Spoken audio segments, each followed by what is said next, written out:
Are making change tonight in the lives of young people who were on a violent path. The project focuses on educating young people who have been arrested about their choices, and it gives them a chance to clean the record. Atlanta News First, Tori Cooper was there when they graduated from the program tonight. And Tori, what about this program made the biggest impact on those kids?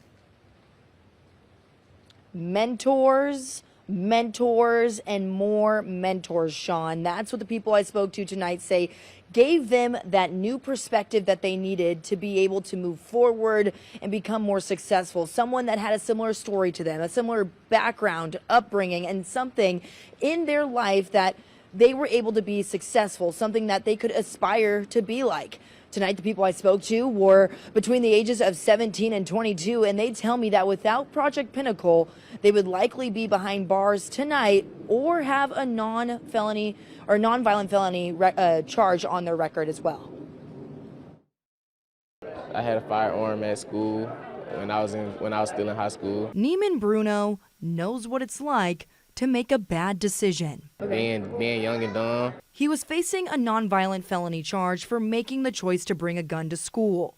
Miles Moten was facing a similar charge, but for a different reason. For selling drugs. But tonight, they're both felony-free and moving in a different direction because of Project Pinnacle. Love and respect, congratulations.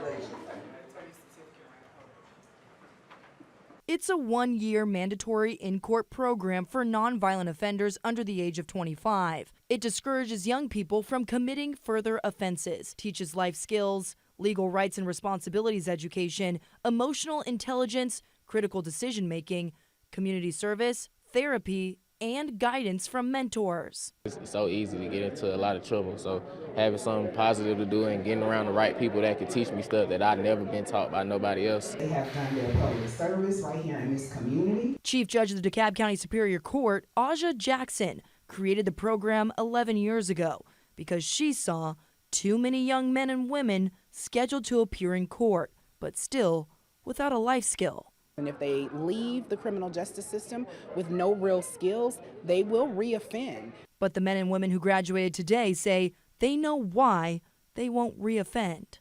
I got more to lose now.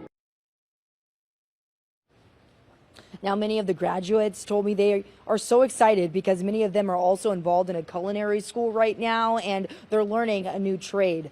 After the completion of this project, then you graduate and a nonviolent felony is wiped from your record, according to Judge Jackson. But if you're watching this at home and your child does not have a nonviolent felony on their record, then that's okay. That's something that you're dealing with. But that doesn't mean that you don't feel that your child may be going down the wrong path. Judge Jackson says that if you do feel like your child's going down the wrong path, that you can still join the Next Level men's group, and they will ensure that they're providing those wraparound resources for your child as well. Reporting live in DeKalb, I'm Tori Cooper, Atlanta News First. And Tori, those kids got a special bonus. They got to meet rapper T.I. All right.